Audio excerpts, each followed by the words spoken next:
Imagine it's nighttime. Heavy rain is hitting your car window, and all you want is to get home. But suddenly, you see something strange on the side of the road. Someone lying there, hurt, in need of help. Would you stop? Claire did. What she didn't know was that this small gesture would change her life forever, revealing deep secrets and connecting her fate to the most powerful man in the city. Because that stranger she saved on that dark, rainy road was actually her boss's father. But before we dive into this incredible story, I want to hear from you. What city are you watching this video from right now? Leave it in the comments. And don't forget to rate the story from 0 to 5 at the end. Your opinion means a lot to us. And of course, if you haven't subscribed to the channel yet, go ahead and click that red button below and turn on the notification bell, because every week, we bring you stories just like this one. Real, emotional, full of surprises and powerful lessons about life and love.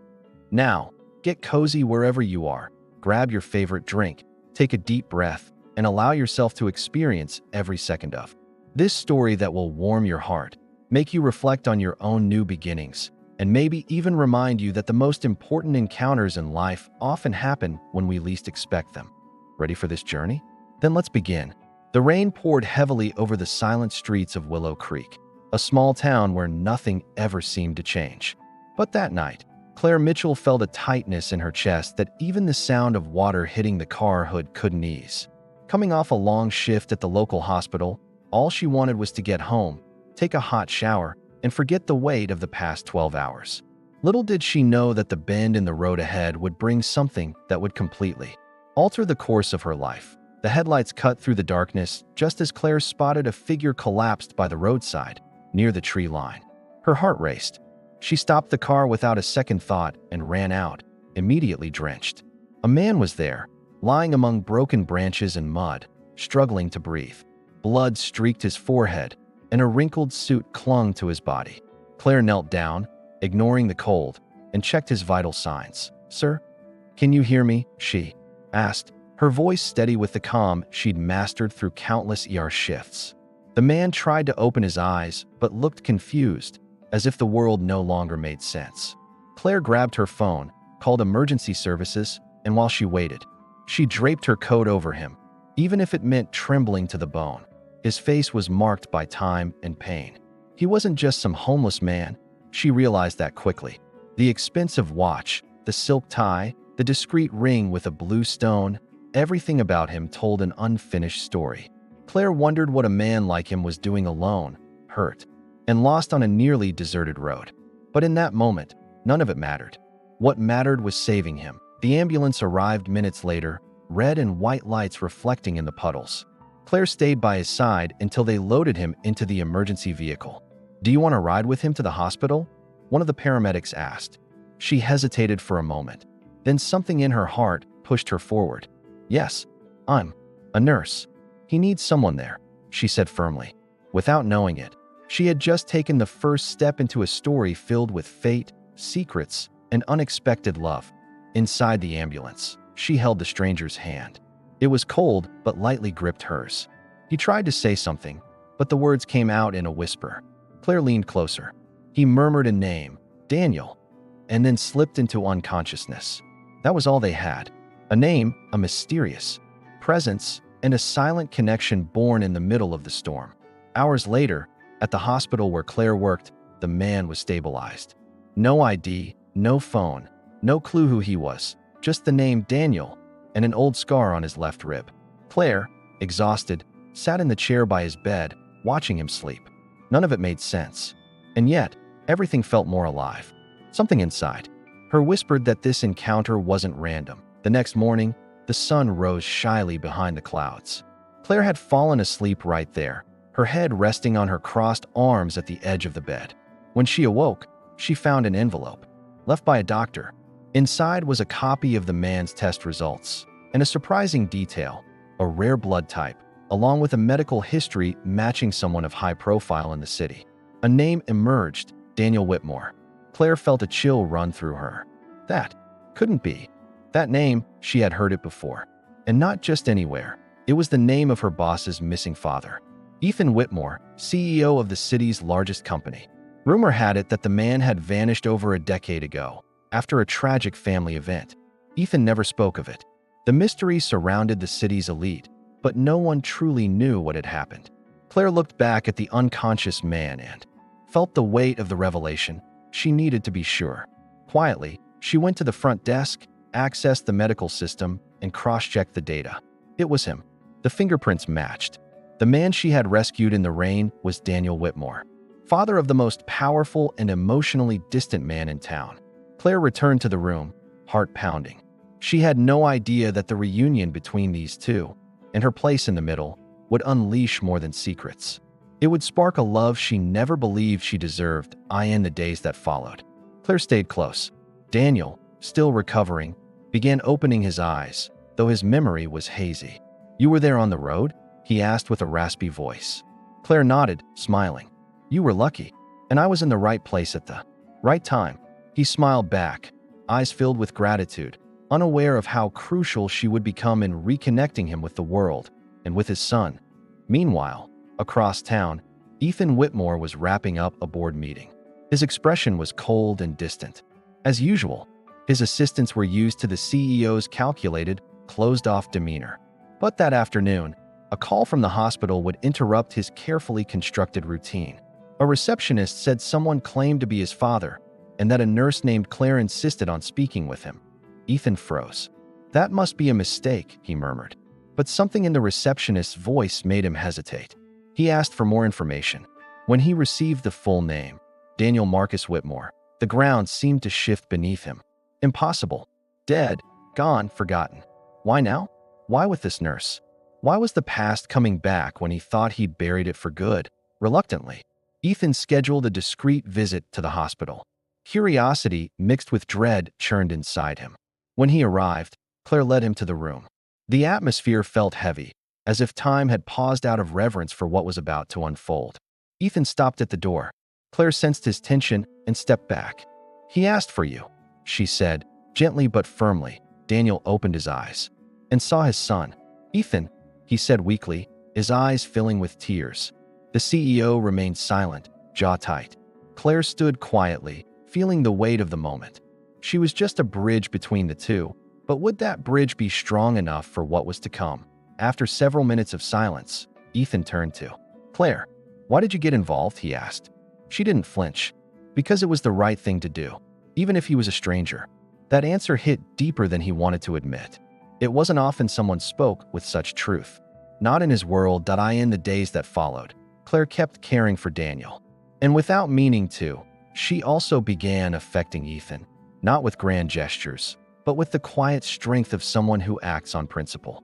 With each visit, Ethan stayed a little longer. He watched Claire, and for the first time in years, he found himself truly seeing someone.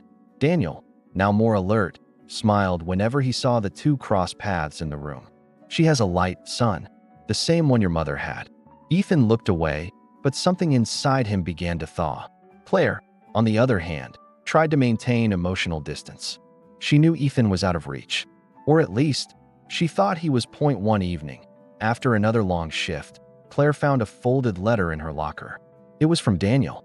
"You saved more than my life, Claire. You saved my chance at reconciliation. And maybe, you lit something my son's been missing for a long time." She read and reread the words, her heart tightening. Outside the hospital, Ethan was waiting beside his car. "Do you have a minute?" he asked. Claire nodded. He seemed different, more human, less CEO. "Thank you for not giving up on him." She smiled, tired but sincere. Sometimes, all someone needs is someone who doesn't give up. And that's how it all began, not with a kiss, nor with promises, but with the simple choice to stay. That morning, Claire walked through the hospital corridors with a new weight pressing against her chest.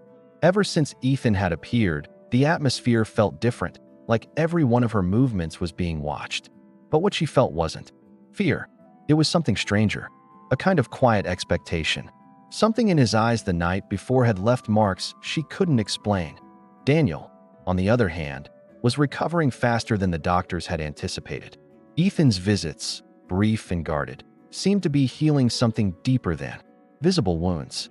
Yet the encounters between father and son were still marked by long silences, heavy glances, and unspoken memories. In his room, Daniel kept an old notebook by his bedside. He wrote in it every time he woke up. When Claire asked what it was, he replied with a sad smile, "Things I need to say before time denies me another chance." She respected his space, but found herself increasingly drawn into the story of these two broken men. Ethan, true to his nature, tried to keep his emotional distance. But for some reason, he kept finding his way back to the hospital.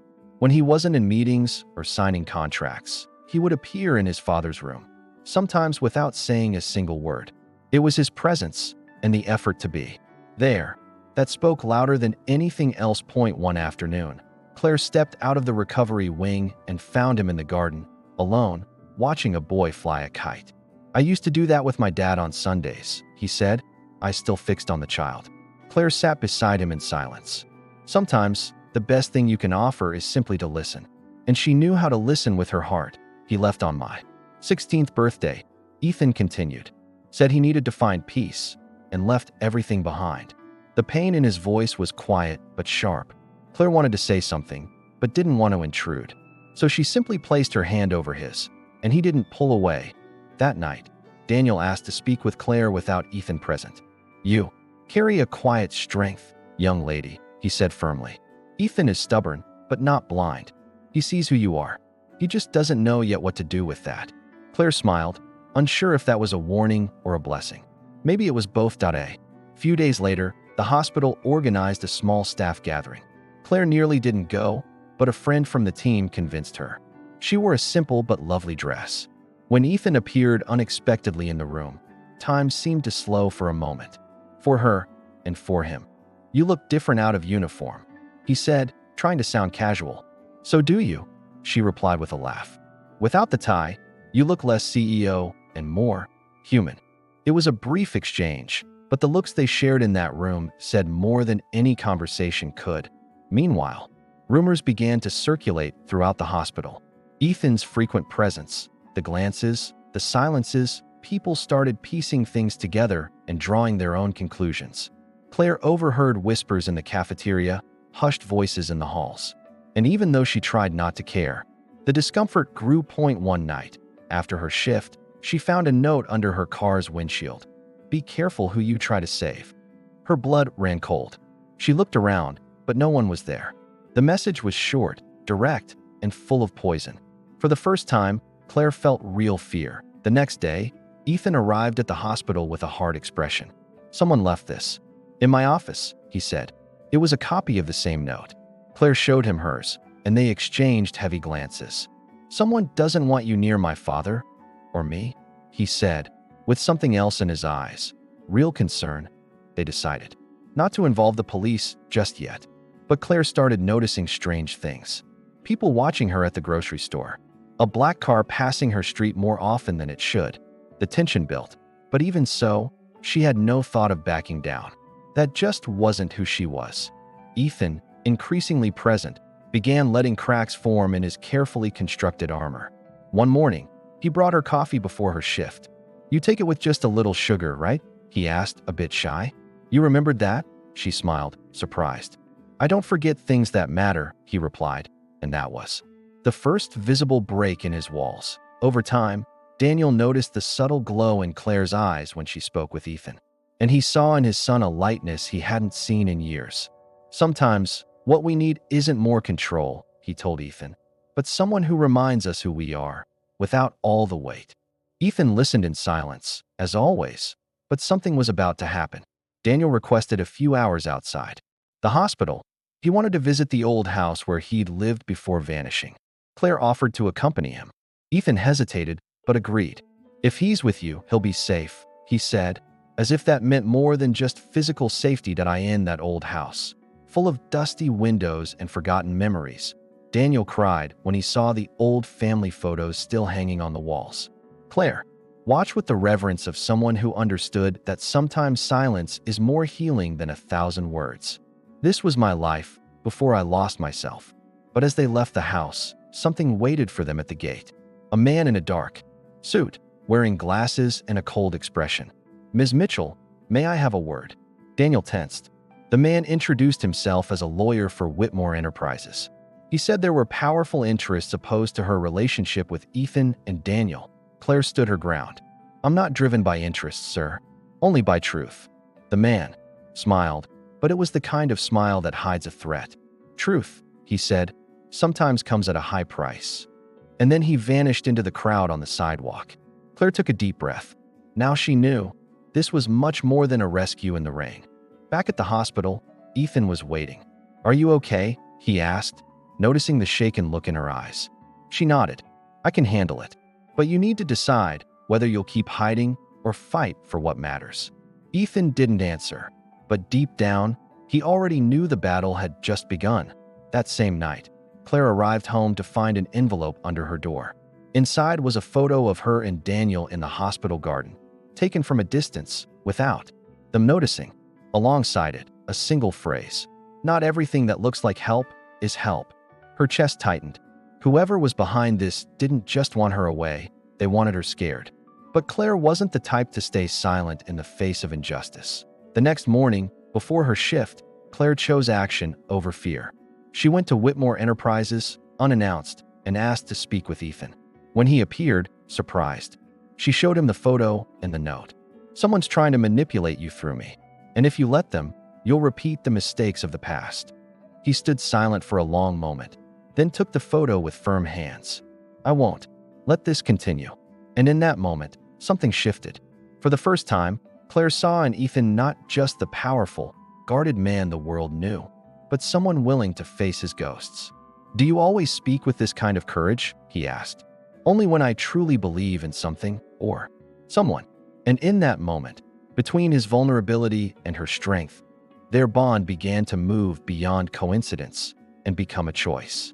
The following days were filled with transition, not just for Daniel, who was slowly regaining his memory with surprising clarity, but for Claire, who felt the world around her shifting in subtle, undeniable ways. The hospital was no longer just a place of work. It had become the backdrop of a complex story where every gesture seemed to ripple with meaning. Ethan, too, began visiting his father more frequently, though always with the same measured restraint. His voice remained composed, his steps calculated, but his eyes no longer hid the unrest. Daniel noticed. Claire did too. Something within him was straining against the silence of so many years. During one visit, Daniel squeezed his son's hand. A little tighter. You think holding it all and protects you, but all it does is isolate you, he said gently. Ethan lowered his gaze. It's easier to control what you don't feel, he replied. But even he knew that wasn't entirely true anymore. Not since Claire had entered his life. Claire never intruded on their father-son conversations. But as she left the room that day, she crossed paths with Ethan in the hallway. He hesitated, then instead of the usual nod, walked alongside her. You always know how to listen without crossing boundaries. That's rare. She smiled quietly, her serenity disarming. In the staff lounge, an old colleague who had also noticed the closeness between her and the CEO asked, half joking, half warning, "Are you playing with fire?" Claire answered with a steady look. "I'm not playing with anything. I'm just trying to do what's right." And she returned to her work as if nothing could shake her. Later that same day, Ethan did something unexpected. He invited Claire out for coffee, outside the hospital. No ties, no glass walls, no schedules. Just the two of them, in a small, quiet cafe where the light poured softly through the windows. He seemed less guarded, almost at ease. This was my mother's favorite place, he said, stirring his coffee with a small spoon. She used to say the best advice came when your heart was calm enough to hear it. Claire listened in silence, receiving each word as if it were something delicate placed into her hands. She knew this kind of sharing didn't come easily. Between sips and memories, Ethan spoke of the night his father left, of letters that never arrived, of the anger that led him to build walls too high to climb. Maybe I became everything he was trying to leave behind, he confessed. Claire gently replied, or maybe you're standing where you can finally choose something different. In that conversation, there were no touches, no promises, only honest eyes and quiet gestures carrying the weight of two people beginning to see themselves reflected in each other. It was there, between coffee cups and old scars, that Ethan began to unravel, not out of weakness, but trust. Meanwhile, at the hospital, Daniel was making progress of his own. He asked to write a letter to his son, not by email, but by hand. He said handwritten words carried a different kind of weight, as if they came from the soul. Claire delivered the envelope the next day. Ethan took 2 days to open it, but when he did, something inside him softened. The letter didn't offer ready-made apologies, only raw truth. It spoke of guilt, of cowardice, of fear that kept him from returning. And it ended with one simple request. If you can't forgive me, at least try not to lose yourself. Ethan folded the letter and placed it in his pocket, but it never left his heart. One afternoon, Claire entered Daniel's room and found fresh flowers on the bedside table. He left them here before his meetings. Said it was something from his mother, a nurse mentioned. Claire smiled. The Whitmores were slowly learning to exist in the same space again, and that alone felt like a miracle, but not everyone welcomed their reconnection. A new figure began emerging from the shadows. Vivian Harper, Ethan's personal advisor and one of the most influential people in the company. Claire met her one cold morning in the hospital lobby. Her look was polished and sharp. You seem quite comfortable playing guardian angel, Miss Mitchell, Vivian said with an overly polite smile. Claire stood firm. I'm just doing my job. Vivian stepped closer. I hope you know your place. It was the first time Claire truly understood. This story involved more than hearts. It involved power. The tension grew alongside the affection between her and Ethan. They never spoke of their feelings, but the truth echoed in their gestures, in the way he touched her back in greeting, in how she tucked her hair behind her ear before seeing him. Neither of them was good at pretending anymore. Daniel, now clearer than ever, began planning his release. He wanted to rebuild his life and try to reclaim the pieces of his bond with Ethan. I want to do this while I still have time, he confessed. Claire promised she'd be there, and she always kept her promises. One particularly clear night, Ethan called Claire. I need to show you something. She hesitated, but went. He took her to a house on the outskirts of town, simple, on the outside, with large windows. It belonged to my mother. It's been empty since she passed. Claire stepped in cautiously. The scent of wood and memories lingered in the air. Inside were old photographs, dusty toys, and a recipe book written in the delicate handwriting of someone who once loved deeply. I want to turn this place into something new, Ethan said. Something good. Something you might want to create with me. Claire's eyes welled with tears. He wasn't just opening doors, he was offering keys. But just then, Ethan's phone rang. His face shifted. On the other end, a cold voice reported, "Your father was transferred without authorization. He's missing from the hospital." Claire stood up immediately. Both of their hearts raced. The past had just slipped through their fingers. Without thinking, Ethan grabbed her hand. "We'll find him." Claire nodded without hesitation. That simple, urgent gesture sealed something deeper. They were no longer trying to fix the past alone. They were ready to face whatever came. Together, the hospital was thrown into high alert. Daniel had vanished without a trace, and the only footage showed a man wheeling him out under a coat. Claire recognized the man. It was the same lawyer who had approached her weeks earlier. Her blood ran cold. This wasn't a transfer, it was a calculated move. Ethan contacted his private security team and launched a discreet search. Claire, on her side, reached out to medical staff and contacts across the city. The following hours were agonizing. The helplessness cut deep, and the fear that Daniel wouldn't survive another disappearance was overwhelming for Ethan. Late that night, a lead finally surfaced. A nurse reported seeing an unmarked ambulance heading toward the rural property of a former Whitmore business associate. Ethan grabbed his car keys without a second thought. "Are you coming?" he asked, looking at Claire. She was already at the door. Always. And just like that, they set out, not only in search of a missing father, but also for the final pieces of a story that needed to be rewritten with courage, truth, and permanence. The road was dark and empty, lit only by the beams of the car cutting through the silence of the early morning. Claire stared ahead, her heart pounding unevenly. Beside her, Ethan drove with his eyes locked on the horizon, his knuckles white.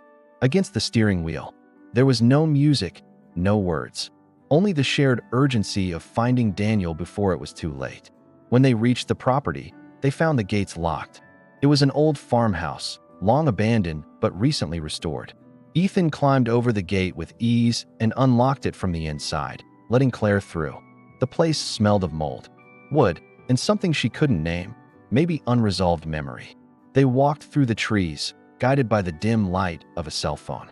Then Claire spotted a faint flicker of light upstairs in the main house. She whispered to Ethan, who nodded, and climbed the steps cautiously. The silence was so thick that even the creaking floorboards felt like an alarm. Every step brought them closer to answers, or to new pain. Daniel was there, tied to an armchair, conscious but visibly weakened. When he saw them, his eyes lit up with a mix of relief and shame. Claire rushed to him, checking his vitals. "Are you okay?" she whispered. "Better now," he replied, forcing a smile. Ethan stood at the doorway, face hard as stone, silently watching everything. A noise from downstairs startled them.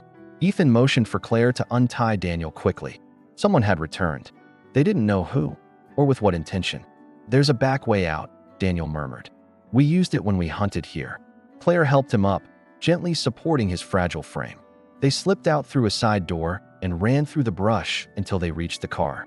Ethan drove off without looking back. Claire held Daniel in the back seat, pressing a cloth against a light wound on his arm. Relief only came when they crossed back into the city and the first streetlights appeared. Back at the hospital, Daniel was readmitted under a protected identity, this time with private security provided by Ethan himself. "You're safe now. I promise you won't go through that again," he said, gripping his father's hand. Claire watched the scene with misty eyes, not because of the night's tension, but because of what was beginning to bloom between them. Something rare, fragile, but real. In the days that followed, Ethan dove into a quiet investigation inside the company. He uncovered that the interference came from board members who benefited from his father's absence and emotional detachment. Vivian was at the center of it all. When he confronted her, she didn't deny it.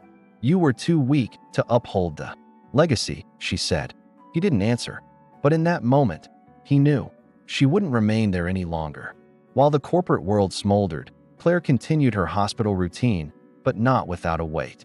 The exposure left her vulnerable, and part of her feared becoming attached to something that could collapse at any moment. Still, every time Ethan showed up, even without saying a word, she felt a choice was being made, and it was mutual.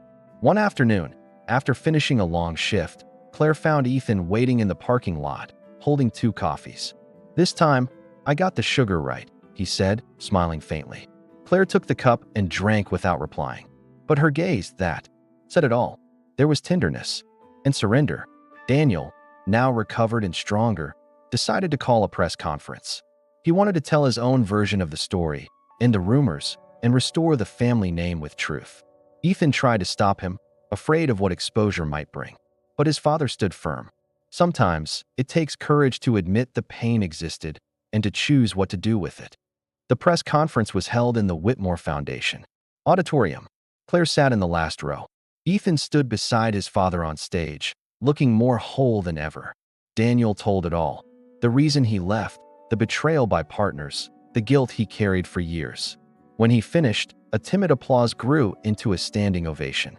And with it, something inside them all began to dissolve. After the event, Ethan walked up to Claire through the crowd. "You stayed until the end," he said. "I've never been one to leave stories unfinished," she replied. He extended his hand. "Then stay a little longer." She took it, and the two of them walked out, away from cameras, from expectations, from rehearsed words. Just them, and the simple truth of being exactly where they wanted to be. That night, Ethan took her to a special place, a piece of land on the outskirts of town, surrounded by trees and quiet. "I want to build something here," he said. "Not a building, a home, with big windows, room for books, for silence, and maybe for you." Claire laughed, emotional. "You don't make easy requests, Mr. Whitmore." He smiled back. "I learned from someone worth the risk." The days that followed were like spring after a long winter. There were still fears, shadows, unknowns, but also calm afternoons, unhurried walks, fingers entwined beneath golden sunsets. Claire continued at the hospital. Ethan, now chairman of the board, spent less time in glass towers and more time doing things that didn't generate profit, but gave meaning. One morning, Daniel showed up at the cafe where Claire took her usual espresso before her shift. He sat beside her and said, "You're the best decision my son's ever made." Claire laughed, surprised. He hasn't exactly chosen me yet. Daniel shook his head. He has. He's just still trying to figure out how to say it without tripping over his own defenses. Later that day, Ethan arrived at the hospital with a box in his hands. Inside was a handwritten letter and a journal. It belonged to my mother, he said. She wrote about everything, including me.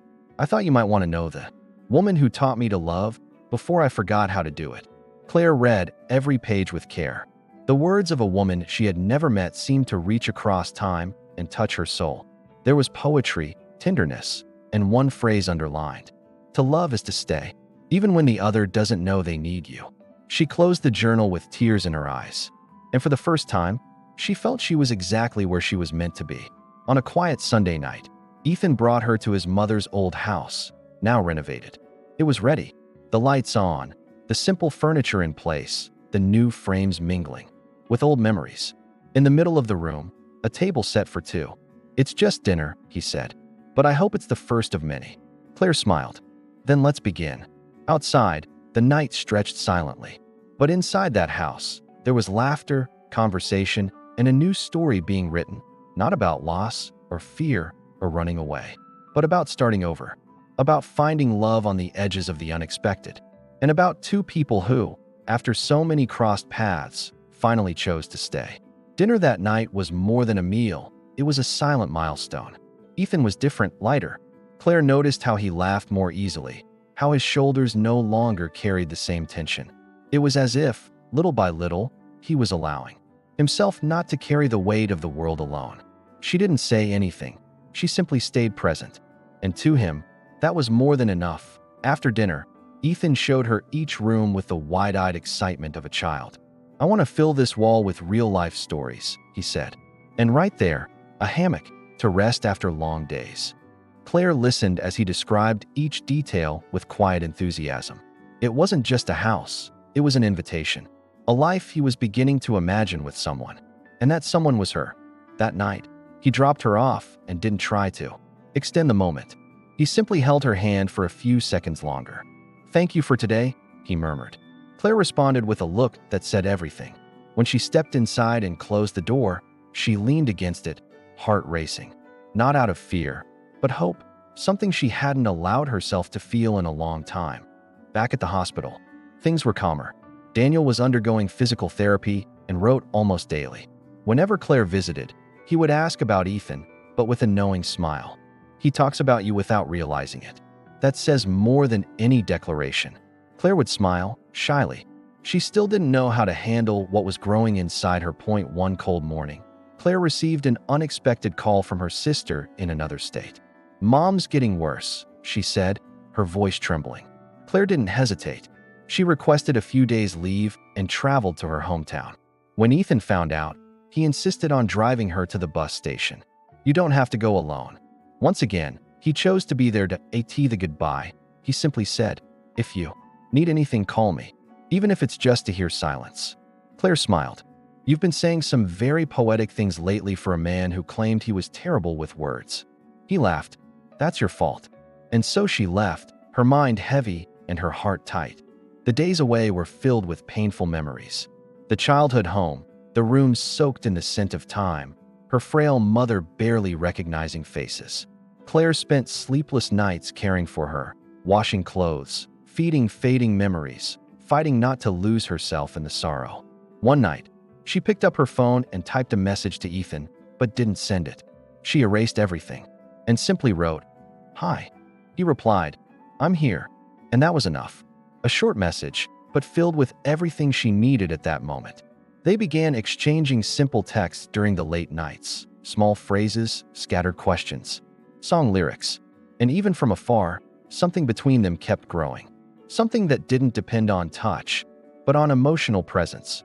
When Claire returned, exhausted, with dark circles under her eyes and her chest still aching, she found an envelope pinned to her door. Inside was a handwritten note from Ethan. You have a place here, whenever you're ready. Along with it, a bouquet of wildflowers, the same kind she had once mentioned, not realizing he had been listening. On her first day back at the hospital, she was welcomed with hugs and smiles.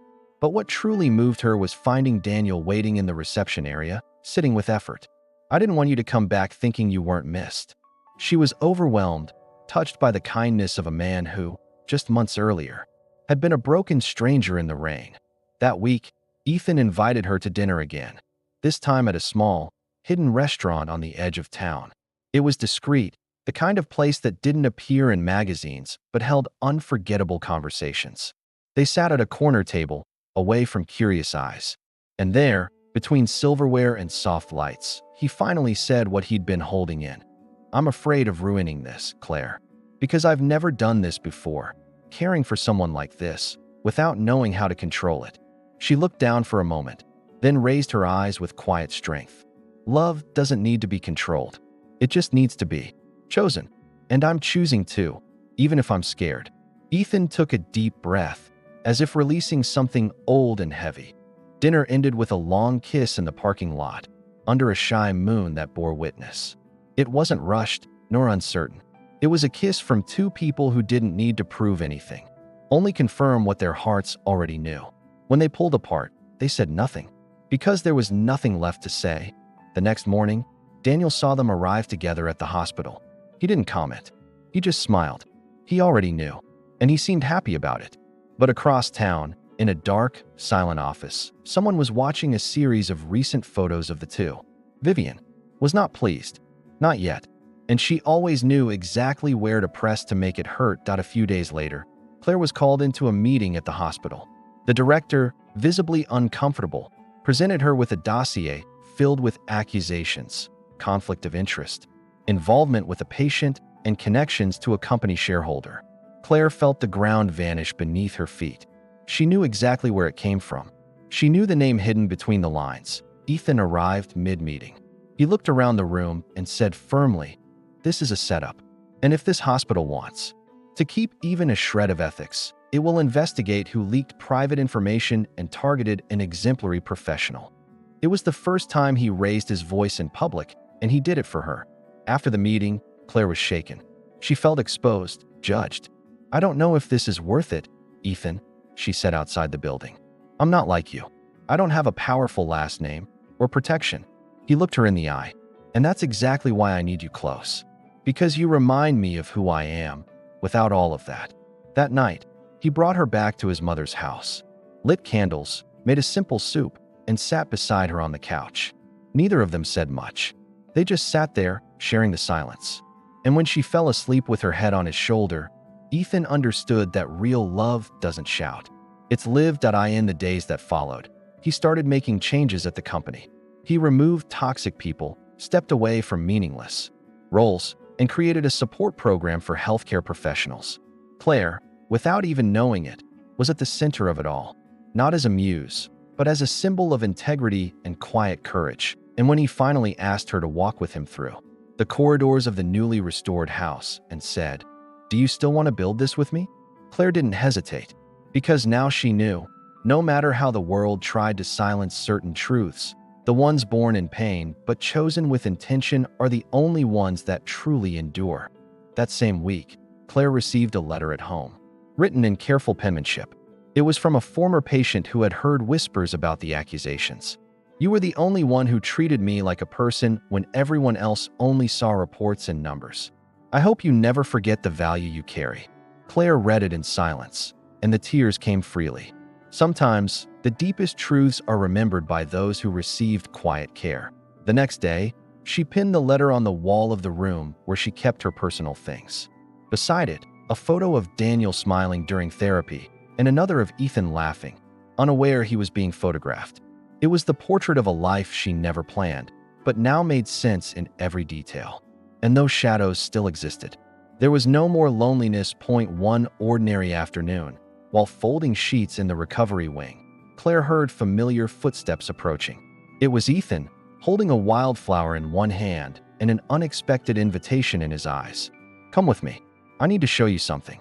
She removed her gloves, wiped her hands, and went.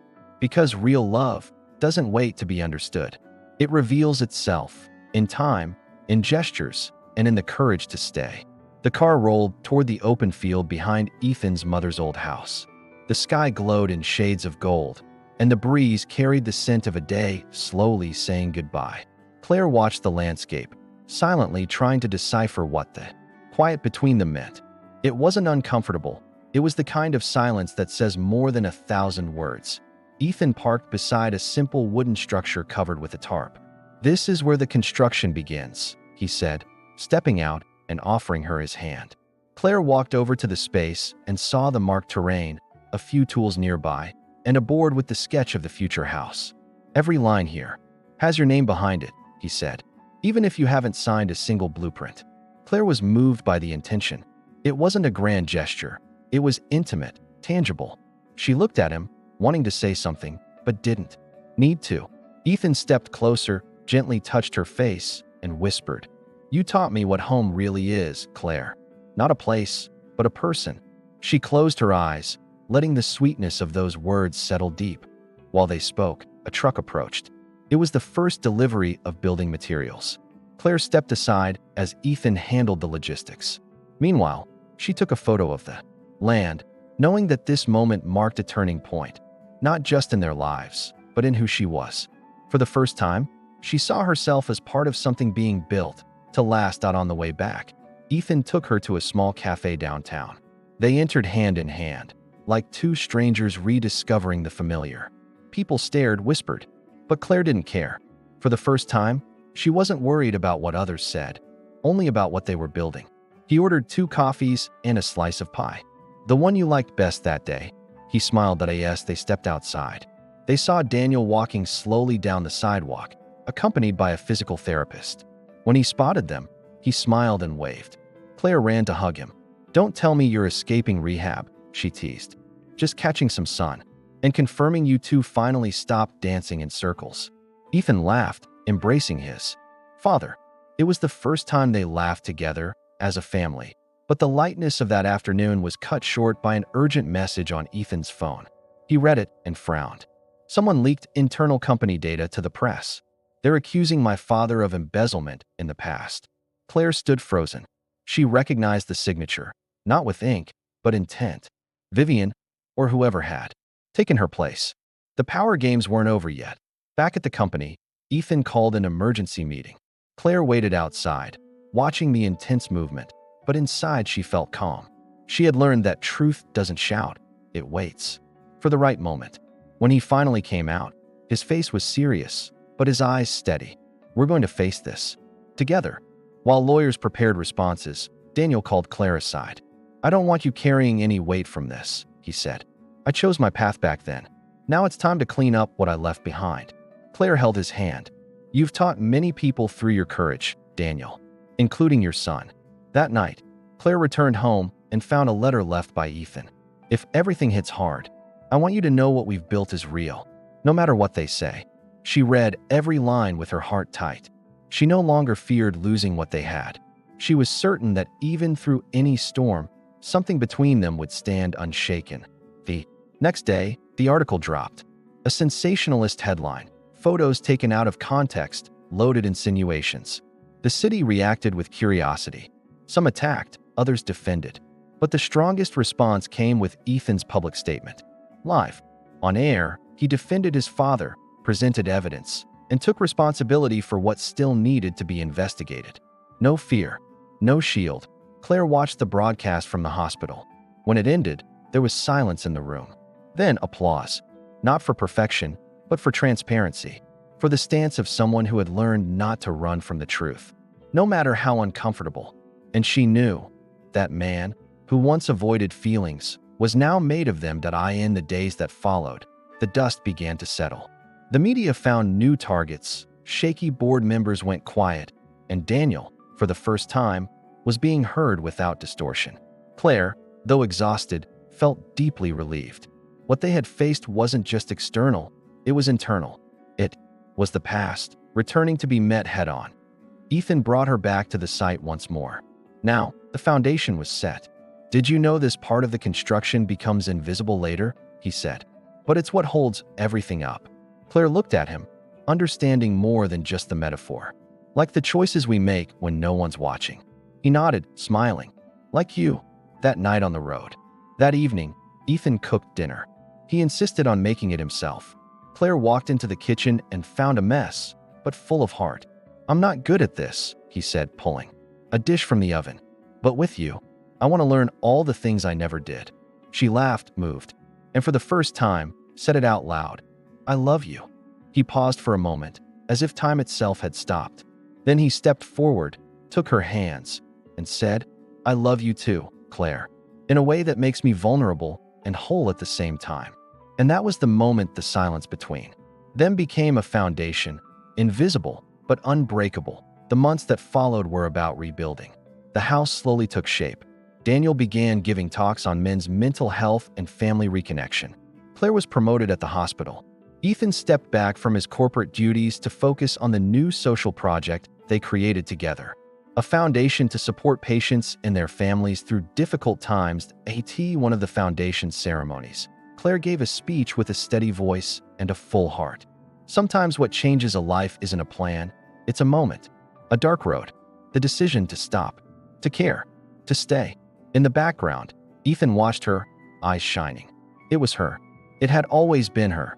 Daniel, now smiling and in good health, handed Claire a small gift at the end of the event, a framed photo of the three of them, taken at the hospital without them noticing. We didn't know it yet, but we were already a family. Claire hugged him tightly. There was still much ahead, but what they had was already more than enough. On the porch of their new home, with the foundation strong and the walls gaining color, Ethan and Claire sat in silence, watching the sunset. He pulled her closer, kissed her forehead, and whispered, if all we ever do is keep choosing each other, that will be enough. And she knew it was true, because their love began with a gesture and now lived in every act of staying. That same week, Claire woke before sunrise and walked alone to the construction site. She needed silence, not to escape, but to listen. She sat on a makeshift bench and watched the first rays of light touch the beams of their future home. She closed her eyes for a few seconds. Life was still full of uncertainties, but for the first time, she knew exactly where she belonged. When Ethan arrived, he found her there, eyes closed, bare feet resting on the damp earth. He didn't say anything at first. He sat beside her and waited. After a while, Claire spoke without opening her eyes. You know what's beautiful? We didn't begin with promises, we began with presence. Ethan nodded, moved. And that's how I want to keep going. One day at a time, by your side. Later, as they walked through the city together, they were approached by a woman who recognized Daniel from television. Your father was brave, she said to Ethan, but it was your change that touched my heart. He thanked her, unsure of what to say. As they walked away, Claire squeezed his hand gently. Sometimes the greatest revolution is becoming who we always needed around us. That night, lying on the porch bathed in candlelight, Claire asked, are you afraid this could all end? Ethan thought for a moment before answering. I used to be, but now, I'm more afraid of not living this fully. She smiled, resting her head on his chest. And there, between calm breaths and intertwined fingers, they understood that their love wasn't meant to be perfect. It was meant to be real, constant, and deeply true. Spring arrived quietly, bringing color to the gardens, light to the mornings, and a soft sense of new beginnings. The house was rising, and with it, the bond between Claire and Ethan had become effortlessly natural. There was no more hesitation, no rush, only rhythm. Small gestures at breakfast, hands that met without thought, glances that said, I'm still here. Daniel, now fully recovered, spent his mornings writing his memoirs. Not so people remember me as a hero, he'd say, but so they know even those who fail can come back. Claire visited almost daily, bringing homemade cakes and updates. On the house, a quiet kinship had formed between them, built not with words, but through consistent care. Ethan, meanwhile, was reinventing himself. He began working remotely 2 days a week, dedicating the rest of his time to social projects linked to their new foundation. He discovered, to his surprise, that silence could also be productive. He no longer needed applause, only the smile of someone who felt seen, a letter from a grateful father, the hug of a child who now had access to therapy. One afternoon, Claire brought a group of teens from the pediatric wing to visit the construction site. They ran through the beams and piles of sand, wide-eyed and amazed. One curious-eyed boy asked, "Is this your house?" Claire thought for a moment. "It's ours, because it's being born out of love for stories like yours." And in that moment, she realized her place in the world was bigger than she had imagined. Later that day, Ethan showed up with a spontaneous gift, a frame holding the first sketch of the house, scribbled by hand. It's not pretty, but it's where it all began. Claire hung it on the wall of the temporary home they used until the new one was ready. The beauty isn't what it meant, she said. It's when you stopped running. Over time, they learned each other's rhythms. Ethan made lists and schedules. Claire followed her instincts. He was structure, she was heart. And where one lacked, the other filled. What once felt like barriers became bridges. And it was on those bridges that they built a life. Flawed, yes, but real. One night, in the kitchen, Claire was making tea when she heard Ethan call from the other room. If you had to keep only one memory forever, what would it be? She paused for a second and replied, "The night you didn't try to save me. You just stayed." He smiled, and he understood. Love, at its core, is choosing to stay. On a rainy afternoon, they received a surprise visit, the hospital director. She brought a proposal for Claire to lead a new palliative care unit, inspired by her approach. "We need someone who understands presence, not just protocols." Claire hesitated, moved. She knew it came with weight, but also with purpose. Ethan encouraged her. "You were born for this. And if it gets scary, I'll be here, holding the ground." Claire accepted, and in the days that followed, she dove into plans, meetings, and home visits. She felt alive. More than healing, she wanted to embrace. And she did it with a presence that changed everyone around her. One night, she came home exhausted and found a note left on the table. It was from Ethan. "You don't have to be strong all the time. If you ever want to fall, I'll become the ground." Claire cried silently. No one had ever offered her that space to fail, without fear of abandonment. And in that space, she grew even more. The new house was finished on a clear Saturday. Friends, hospital colleagues, kids from the foundation, and even old neighbors came to visit.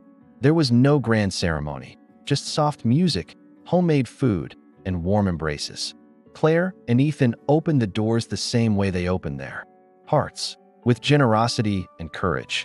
Daniel gave an emotional toast. "This house proves we can start again, even after getting lost, even after messing up badly." Everyone applauded.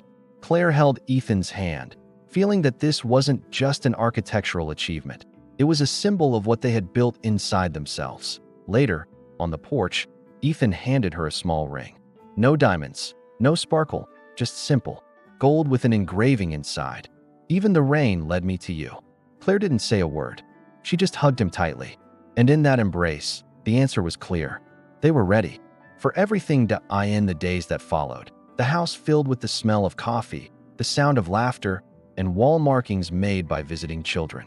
It was imperfect, alive, and full of personality, like them. Sometimes they argued over silly things. Sometimes they went quiet out of pride. But they always came back. They always talked. They always chose to stay. One morning, Claire found Ethan reading aloud to a group of elderly people on the porch. It wasn't part of any plan. He just sat down and began to read. Claire watched from a distance, eyes full of tears. This was the man who once hid behind numbers and contracts. Now he gave away the most precious thing he had. His time. As life moved on, a new proposal arrived to expand the foundation to other cities. Ethan hesitated. He was afraid of losing what they had built with such care. Claire, gently, said, "We only lose when we stop living. And this love we have doesn't depend on place. It depends on purpose." He smiled, and he said yes. Daniel, moved, witnessed their growth from a distance, but with pride. "You two are better than I ever was," he said one quiet afternoon. Claire held his hand. "You were exactly who we needed to learn how to begin again." He smiled, the kind of smile that receives forgiveness without needing to ask. And so, between new beginnings and quiet farewells, they wrote their story. A story that didn't seek applause or perfection, just presence. The world outside remained noisy, but inside that home, time moved slower. And every detail mattered. The smell of bread, the sound of rain, a laugh in the wrong moment on a quiet night. Ethan looked at Claire and said, "I know the world changes, seasons pass, and one day this might all become a memory, but if I could choose one certainty, it would be this, that I loved you with everything I had." Claire, eyes shimmering, replied, and I knew, from the very first time I stopped for someone on the side of the road. There, in the simplicity of their everyday life and the eternity hidden in small gestures, they lived a love that wasn't made to become legend, but home. And if anyone ever asked how it all began, they could simply say, with a gesture, with a choice, with the courage to see the other. And stayed out a few months later, Claire organized an intimate gathering in the courtyard of the foundation to honor volunteers and families served. It was a simple afternoon, linen tablecloths, hanging lights, and wildflowers. Ethan watched from afar, amazed at how she made people feel seen. She has a gift, Daniel whispered beside him. She can turn any space into home. During the event, a little girl approached Claire with a drawing. A house, 3 people holding hands, and a giant heart in the center. It's you, the man with the serious smile, and the grandpa who tells stories, she said. Claire knelt down, hugged the girl, and held the drawing with teary eyes. That was it. Everything she needed, the quiet proof that what they were. Building was bigger than they imagined, the end of the night.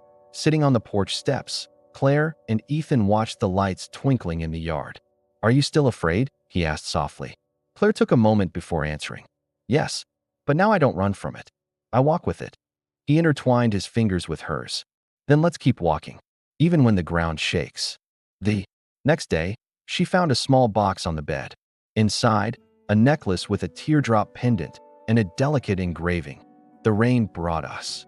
Claire put it on carefully, feeling the symbolic weight of that memory. It was true. It all began with a storm.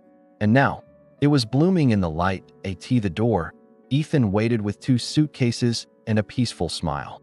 Let's visit the next city. Check out the land for the new foundation unit. Claire took his hand. You know you don't have to ask me to. Come. He smiled. I know, but I like hearing you say yes. And so they left, not to escape, but because now, they knew exactly where they belonged. The new town was small, cobblestone streets, the smell of fresh bread, and people who smiled at strangers like old friends. Claire and Ethan settled into a modest inn, with wide windows and lace curtains. On their first morning, Claire looked out and saw children playing in the square, and for a moment, it felt like time had slowed just for them. They spent the week exploring the town, visiting schools, listening to the stories of the community. They didn't come as saviors, they came as learners. Ethan spoke little and listened much.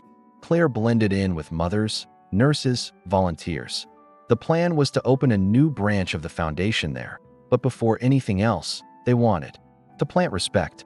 One afternoon, they sat under an ancient tree in the town square. Ethan pulled out a notebook and showed her the first sketches of the architectural design. This time, I want everything built around a garden to remind us that anything worth growing takes time to bloom. Claire rested her head on his shoulder and replied, and even when the leaves fall, the roots remain. At the end of the week, they returned to Willow Creek. The house welcomed them with the scent of lavender and the sound of wind against the windows. Daniel was waiting, tea ready and eyes full of longing. I'm proud of how you both walk forward. Not because you always get it right, but because you never quit when you stumble. Claire hugged him, and for a moment, the world felt quieter. In the days that followed, Ethan devoted himself to co-writing a book with Daniel, a memoir, on late re-beginnings, silent forgiveness, and love rebuilt. Claire continued at the hospital, now leading a palliative care team with empathy and grace. And every night, they met on the porch, not to talk about the day, but simply to be grateful for it. One rainy Sunday, Claire woke with a quiet ache in her chest. Daniel had passed during the night, peacefully, in his sleep. He had left a note on the kitchen table. When love becomes part of the everyday, it becomes eternal. Thank you for giving me more life in my final days. The grief came gently, not as loss, but as gratitude. The funeral was simple, surrounded by wildflowers. People came from all around, not because Daniel had been perfect, but because he had had the courage to change. Claire spoke briefly, but it was Ethan who hushed the crowd when he said, "He was my greatest mistake and my greatest redemption, because through him, I learned what it means to stay." Months later, they built a small wooden bench in the garden with a plaque that read, "Daniel Whitmore, here begins the time to remain." That's where Claire liked to sit in the mornings, sipping coffee and listening to the birds. That's where Ethan rode, barefoot, his feet touching the soil that now held everything. The foundation expanded, with locations in 3 cities and partnerships with schools and hospitals. But it never lost the heart that began on a rainy, anonymous night. On the walls, framed quotes read, "To care is to stay. To love is to listen. Presence is what transforms." And every person who passed through carried a piece of that truth with them. At one of the foundation's events, a young nurse asked Claire how she knew Ethan was the love of her life. Claire smiled and replied, "Because he saw all of me, even when I was only showing fragments." And in that moment, she realized that to love, in the end, was to be home for the other and for yourself. One night, Ethan built a small bonfire in the yard. They sat together wrapped in blankets, watching the flames dance. "If all of this ended tomorrow, would it still have been worth it?" he asked. Claire rested her head on his shoulder. "Yes, because what we built doesn't just live out here, it lives in us. And no one can take that away." As the years passed, more stories came, more challenges, more new beginnings. But they never lost their center. The house, now filled with books, plants, and voices, stood as proof that love isn't measured by grand gestures, but by repeated choices. In the way he adjusted the blanket on her back, in the way she always added too much sugar to his coffee, even while complaining about it. One evening, a young couple visited them, asking how to keep a relationship alive. Ethan laughed and said, "We don't keep it alive. We water it. Every day, and some days we don't. But the next, we try again." Claire added, "And when one forgets, the other remembers." Because love isn't about balance, it's about the back and forth of care. A local newspaper ran a story on them, with photos, memories, and a timeline that began on the rainy road where Claire first found Daniel. The final line read, "She saved a man, and without knowing, saved an entire family." Claire cried reading it, because she never wanted to be a heroine. She just wanted to do the right thing. Ethan, after reading the piece, pinned a copy to the foundation's bulletin board to remember that big new beginnings can come from small acts. Every day, someone stopped to read it and smiled, as if their story gave others permission to try again, to fail, to begin. One night, Claire dreamed of Daniel sitting on the garden bench, silently reading a letter. In the dream, he looked at her and said, "You built something that goes beyond the two of you." She woke with her chest light. She brought fresh flowers to the bench and sat in silence, because she knew he was right. In the kitchen, Ethan was making pancakes like he did every Sunday. Claire walked in, hugged him from behind, and whispered, "Thank you for not giving up on me, or on yourself." He turned, kissed her forehead, and said, "You're the one who taught me how to stay." And there, in the smell of coffee and the touch of hands, there was more love than any word could ever hold. In the years that followed, their story became a reference, an inspiration, a safe place for many. But for them, it was simply life, with mistakes, forgiveness, laughter, exhaustion, longing, and permanence. They didn't need to prove anything. They just needed to keep living, with care, with intention, with grace. And if someone one day asked what made everything last, Claire would answer without hesitation, the daily choice to stay, even when leaving would be easier. Because in the end, love isn't about intensity. It's about constancy. It's about sitting beside the same soul every day and still choosing to see beauty there. And so, their story didn't end, it continued. On the porch where they still drank tea, in the halls of the foundation where smiles kept being born, on the bench in the garden where memories took root, and in every simple gesture where love remained a living memory. Years later, their story was woven into the fabric of the town. Children grew up hearing about the nurse who helped a man in the rain and ended up rebuilding a family. Young people dreamed of a love that chose to stay, even when everything felt uncertain. But Claire and Ethan continued living quietly, between spoonfuls of tea, notes on the fridge, and hands held in silence. One autumn afternoon, they sat again on the porch. The leaves fell like soft memories. Claire held a book, Ethan a coffee mug. They didn't say much. They simply breathed the passing time together. "Life taught us how to lose things," Claire said, "but it also taught us how to keep what really matters." Ethan simply kissed her forehead in reply. The house had changed, more photos on the walls, more worn steps, more stories in the drawers. It was there they welcomed friends, embraced strangers, healed invisible wounds. It was there that love revealed itself, not in declarations, but in the quiet decision to be present, even in the smallest moments.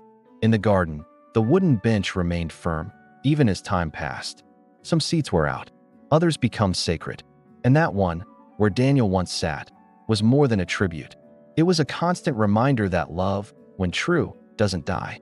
It continues, in steps, in choices, in how we stay.